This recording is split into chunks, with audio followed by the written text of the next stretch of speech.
breaking signals behind the new $2,000 stimulus talk. In the past few days, a short but powerful statement from former President Donald Trump has quickly captured the attention of millions of Americans, especially seniors living on fixed incomes. In that statement, he spoke directly about issuing what he described as dividends, potentially worth thousands of dollars, aimed at Americans with moderate and middle incomes. For many households struggling to keep up with rising costs, those words immediately raised one critical question. Does this include seniors? And could a $2,000 payment really be coming? What makes this moment different from past rumors or speculation is that these remarks did not come from anonymous sources or political insiders. They came directly from Trump himself, spoken publicly and clearly.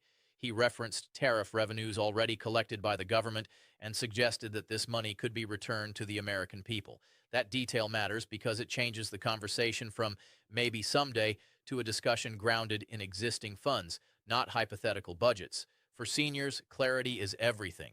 When you are living on Social Security, SSI, SSDI, VA benefits, or a modest retirement income, uncertainty can be stressful.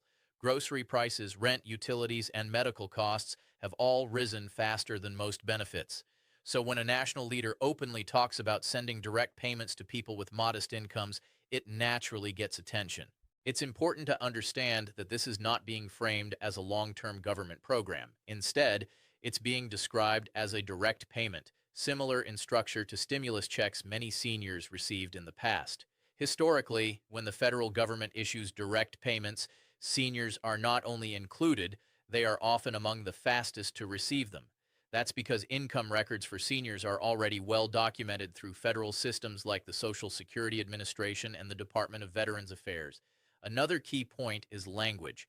Trump did not say these payments were for workers only. He did not say they were tied to employment or recent tax filings. He emphasized income level, not job status.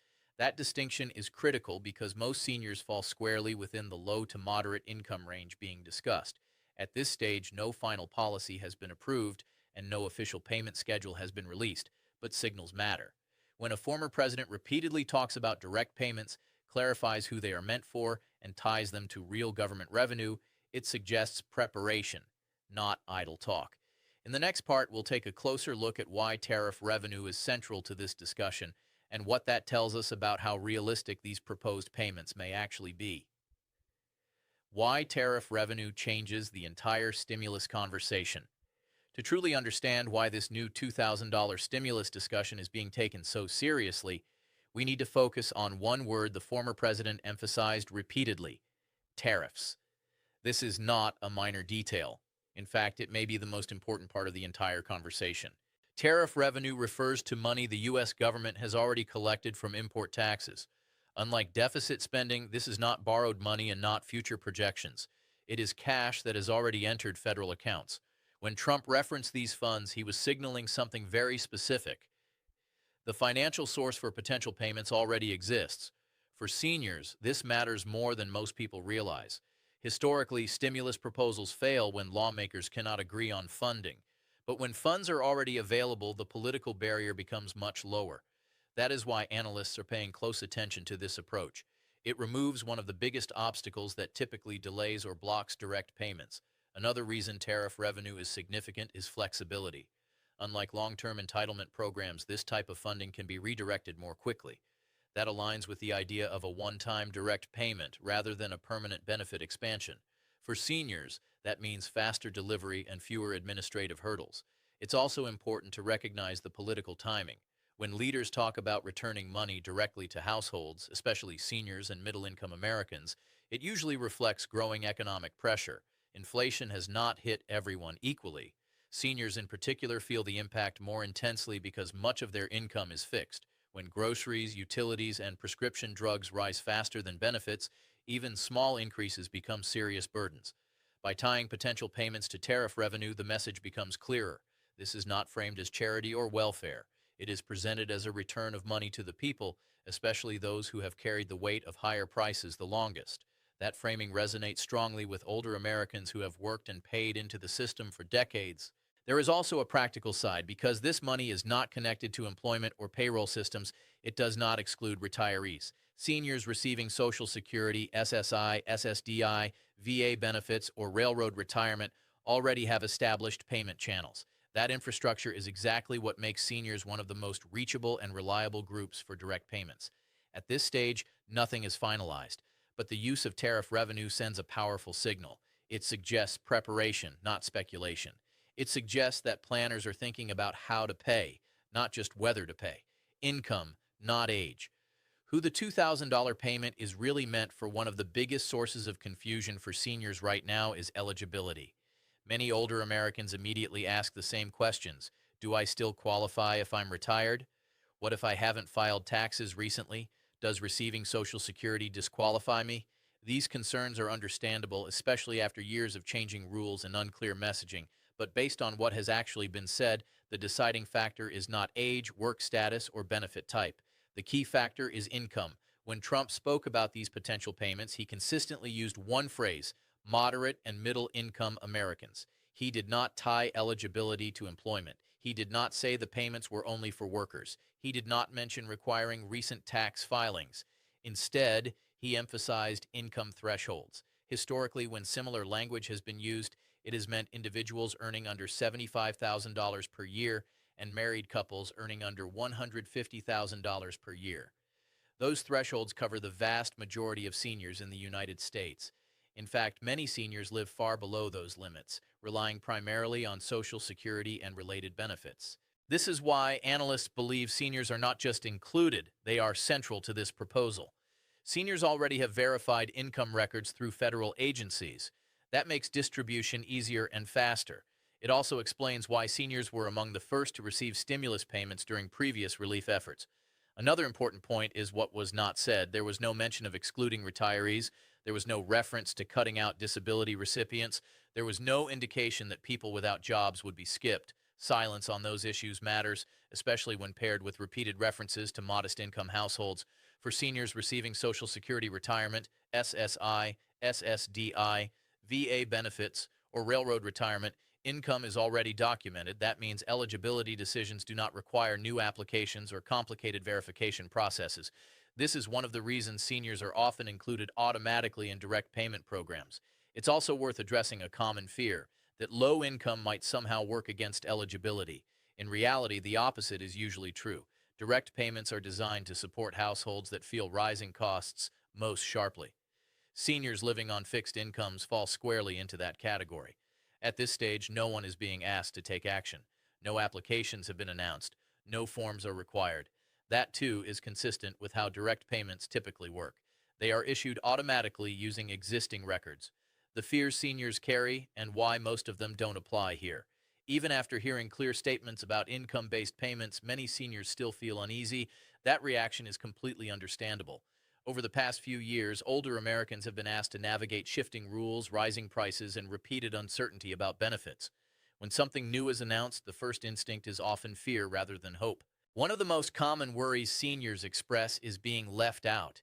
Many ask whether receiving Social Security might disqualify them, or whether not filing taxes recently could somehow make them invisible.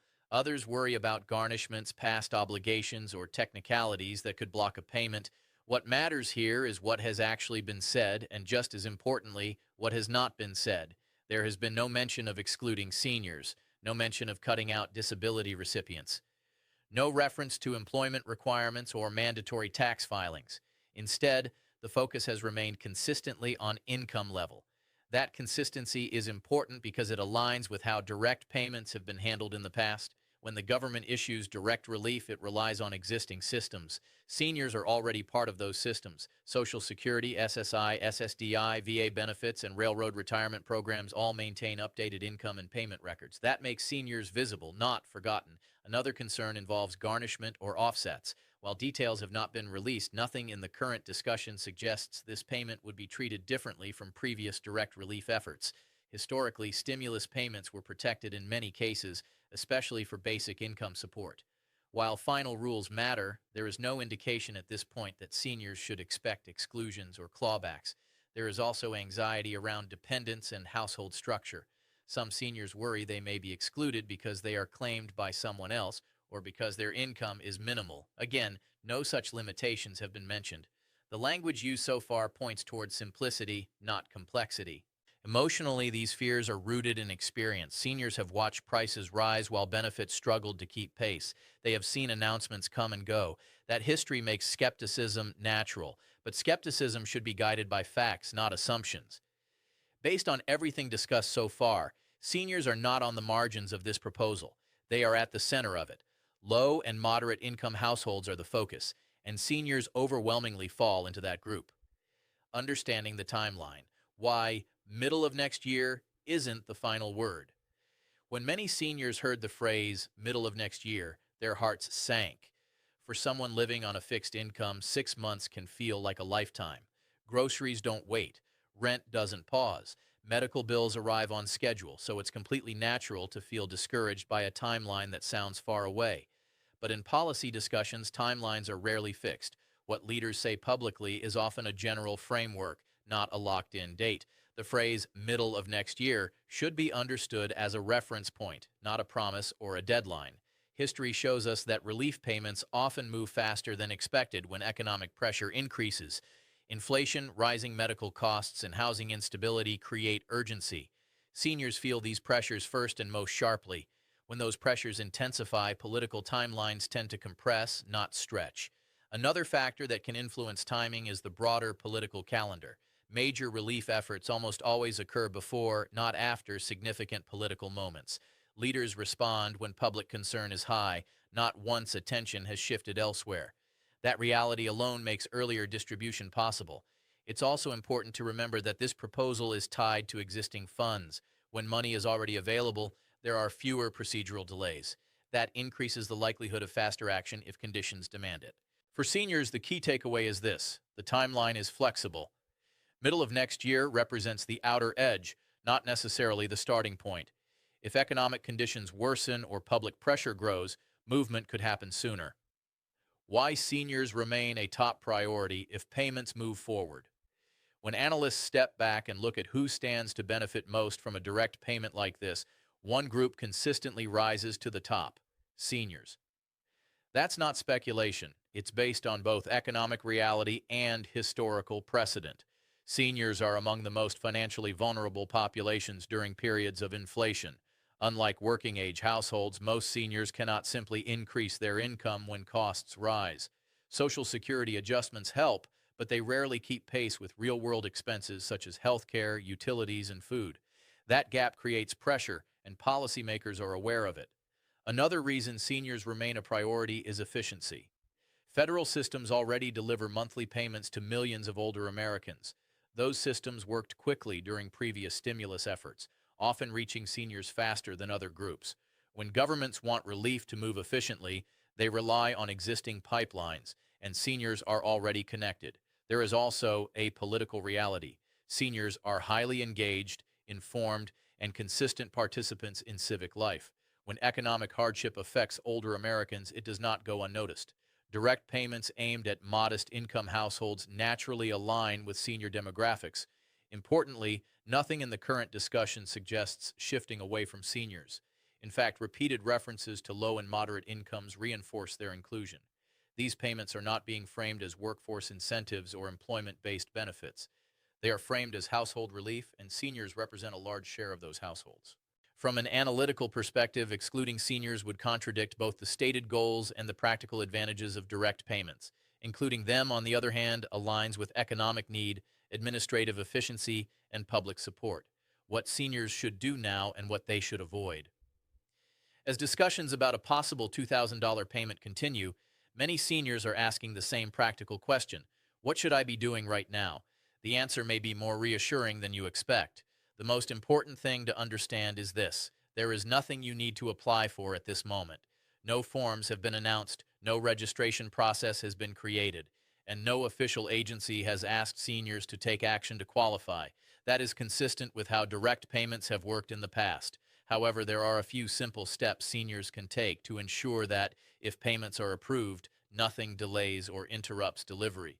First, make sure your direct deposit information is accurate. If you receive Social Security, SSI, SSDI, VA benefits, or railroad retirement, your payment information is already on file.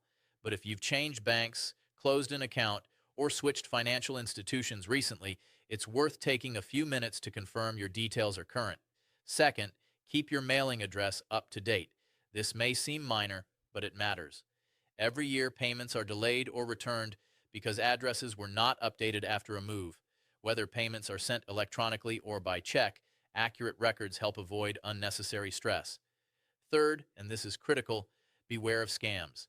Anytime stimulus or relief payments make headlines, scammers become active. If anyone contacts you claiming you must sign up, verify your social security number, or pay a fee to receive a $2,000 payment, that is a red flag. Government agencies do not operate that way. Legitimate payments are issued automatically using existing records. Fourth, stay informed, but selectively. Constantly monitoring social media rumors or sensational headlines can increase anxiety without adding clarity. Reliable updates come from official statements and trusted sources, not urgent messages demanding immediate action. Finally, try not to let fear take over. Uncertainty around money can be emotionally exhausting, especially after years of rising costs. But based on everything known so far, seniors are not being asked to compete, qualify, or scramble. The structure being discussed is designed to be simple, direct, and automatic. The bottom line for seniors: clarity, caution, and realistic hope. As we bring all of this information together, one thing becomes clear. While nothing has been finalized yet, the direction of this discussion strongly favors seniors. The language being used, the funding source being referenced, and the groups being emphasized all point toward inclusion, not exclusion. For many older Americans, the past few years have been emotionally and financially exhausting. Costs rose faster than benefits. Savings stretched thinner. Every announcement seemed to come with fine print or uncertainty, so it's completely natural to approach news of a potential $2,000 payment with caution. But caution is not the same as pessimism. Based on everything that has been said publicly, this proposal is centered on low and moderate income households. Seniors overwhelmingly fall into that category. Whether you receive Social Security retirement, SSI, SSDI, VA benefits, survivor benefits, or railroad retirement, or even if you have little to no income beyond basic support, nothing suggests you are being pushed aside. Another reassuring factor is infrastructure. Seniors are already connected to the federal payment systems that distribute benefits efficiently. That's why, in past relief efforts, seniors often receive payments quickly and automatically. That same structure still exists today. Emotionally, this moment matters just as much as it does financially. When leaders acknowledge the pressure everyday Americans face, especially those living on fixed incomes, it sends a message of recognition. It tells seniors they are seen, counted, and considered in national decisions. At the same time, it's important to remain grounded. No official payment dates have been announced. No legislation has been finalized. Timelines may shift. Details may change. Staying informed without becoming overwhelmed is the healthiest approach. The most realistic outlook right now is one of measured optimism. Signals are strong. The funding discussion is real. The income focus aligns with senior demographics, and historical patterns support inclusion. So as we wait for further updates, remember this: you are not forgotten, and you are not alone in this process. Clarity is coming step by step, and every new detail so far points toward support for the people who need it most. Thank you for spending this time with me. If this breakdown helped bring you clarity or peace of mind, you're not alone. Millions of seniors are asking the same questions. Stay informed, stay cautious, and most importantly, take care of yourself. We'll continue to follow every update and explain what it truly means for you.